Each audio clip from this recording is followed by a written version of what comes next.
এলাকাবাসী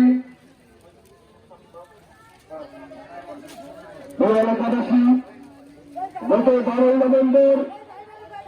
আমাদের দিনাজপুরের কৃতি সন্তান, আমাদের সন্তানের মতন প্রিয় ভাগ্নে তানভীরকে বাড়ির থেকে ডেকে নিয়ে এলাকার কিছু দুষ্কৃত